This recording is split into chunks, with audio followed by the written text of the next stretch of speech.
It is my honor to present Mr. Kennedy Odede, founder and chief executive officer of Shining Hope for Communities from Kenya.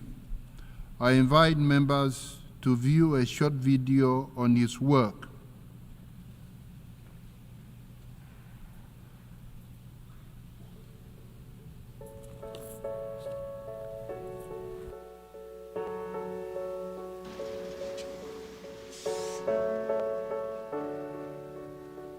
Life is changing, and when I see Kibera today, it's not the same Kibera that I saw yesterday. That gives me hope.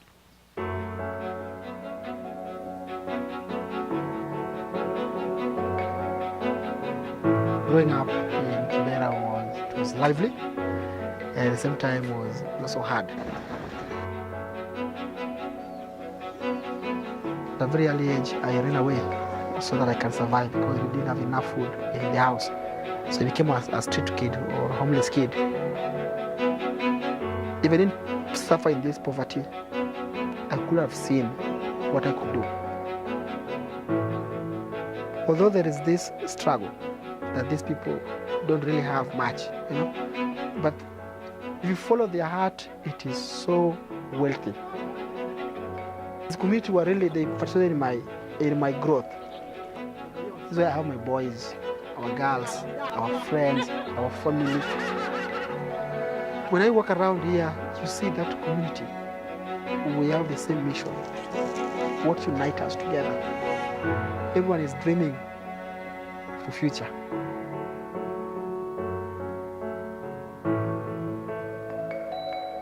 We cannot see and hear that a 4-year-old girl is raped. We cannot wait and hear that a talented kid who could be the president is denied education because we are still waiting. The more we wait, we are losing a lot of things. Now, what can we do now? Ghetto is a place of ideas. Ghetto is a place of strength. My dream is to bring the ghetto together. It doesn't have to come from outside. The solution is there. Only if we come together, the solutions are in the community.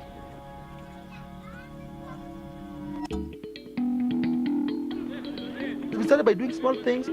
People know us, slowly but slowly. We are growing. We are learning. How can we make our things unique? How can we have our school? When the people are leading it and they own it, it can really be strong. And I loved it. You know why I loved it? Because we took over.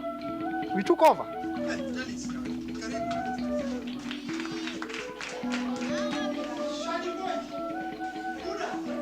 So the people who seem to be poor are now running school for girls, health center, and water. It was so powerful to see these girls in uniform. These kids speak English, they are so smart, they are so curious. It will push the future Kenyan leaders, women leaders. Women will be the stars in the community. So I saw that people are vibrant. You go there and just watch. You see the activities that's going there. It's what gives hope.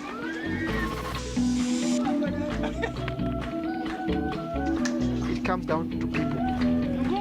This is an urban movement of social change, a united force who are coming together to change the society. And we just believe that it is possible. Another world is possible.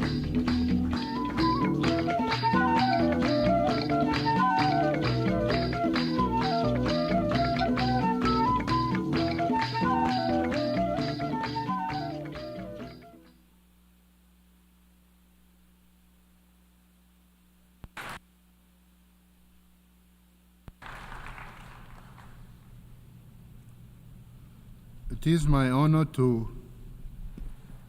I invite Mr. Kennedy Odede to the stage to receive the 2025 United Nations Nelson Mandela Prize presented by the Secretary General of the United Nations.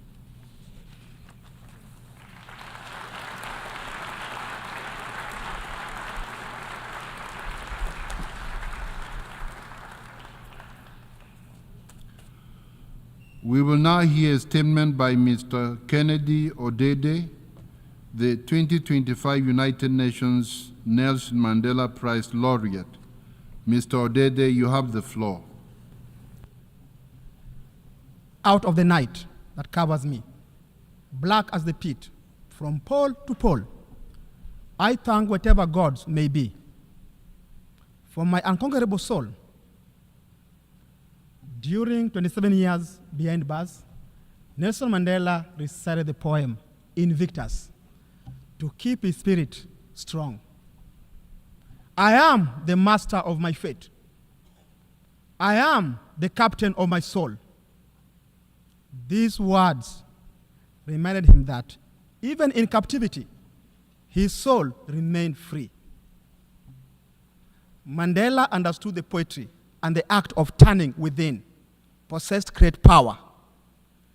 He observed that poetry bears witness to injustice, and in doing inner work, Mandela cultivated what he called a flower in a graveyard.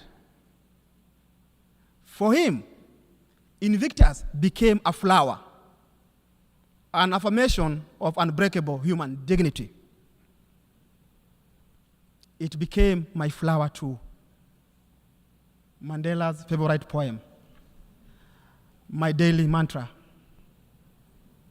I grew up in Kibera, Kenya, one of Africa's largest slums, a place too often reduced to statistics of poverty rather than recognized for its profound reserves of human potential. At 10 years old, fleeing domestic violence, I joined the ranks of Nairobi street children. One day, I stole a mango because I was starving. A mob gathered to beat me dead until a stranger stepped forward, paid for that mango, and in that single act of grace, showed me that kindness could interrupt the cycles of violence. My head is bloody, but unbowed. Mandela taught me that strength is not the absence of struggle. It is what we choose to build within that struggle. 20 years ago, as a young man working in a factory for barely $1 a day, I saved 20 cents to buy a soccer ball. That ball was not just for play. It was a tool for organizing, a center around which a community could form. That community became Shining Hope for Communities, SHOFCO, as we call it. We didn't start with grand plans of any money, but with each other and a shared vision of what Kibera could become. A beacon of light and hope for the world. We cleared garbage. We built schools where girls could learn without fear. We brought clean water to neighborhoods where families once spent an entire day's wages for a single bucket. We didn't seek permission from those in power. We exercised the power within us. And yet, the menace of the years finds and shall find me unafraid. That spirit of fearlessness, service, drives our work today. SHOFCO, now two decades later, has grown to over 90 places across Kenya, each driven and led by the community themselves. Over 4 million people have been directly impacted. That include 1.3 million youth leaders who have been trained, and over 150,000 children treated for malnutrition, 40,000 households receiving clean water, and this is amazing, over $10 million in loans to the poor in the family, and they raised that money themselves. Mandela showed all of us that, at SHOFCO, that leadership is not a privilege reserved for those born to power. It belongs to anyone willing to serve and look within. It matters not how straight the gate, how charged with punishment at the scroll, Mandela faced a systematic engineer to destroy him, and instead built something greater than what had been destroyed.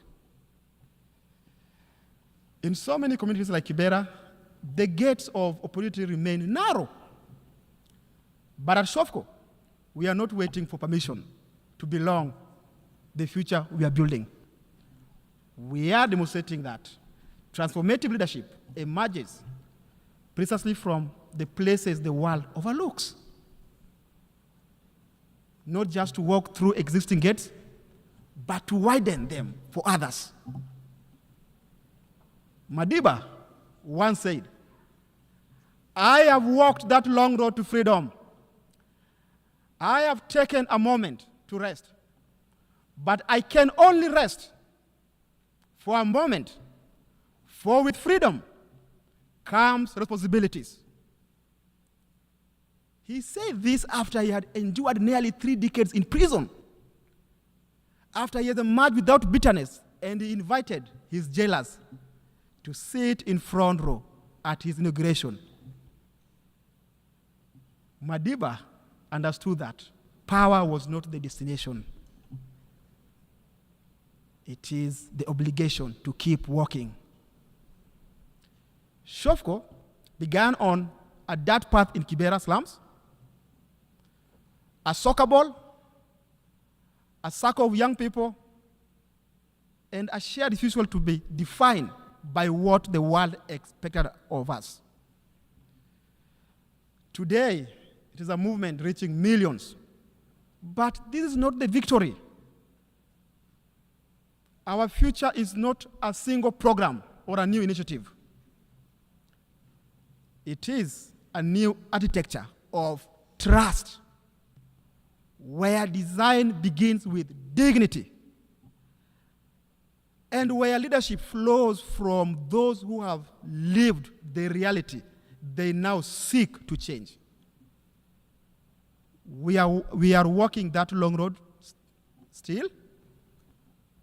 Thank you to the many people in this room today and those around the world who have walked this road with me and with us. Like Madiba, we do not walk it alone. And we do not walk it afraid.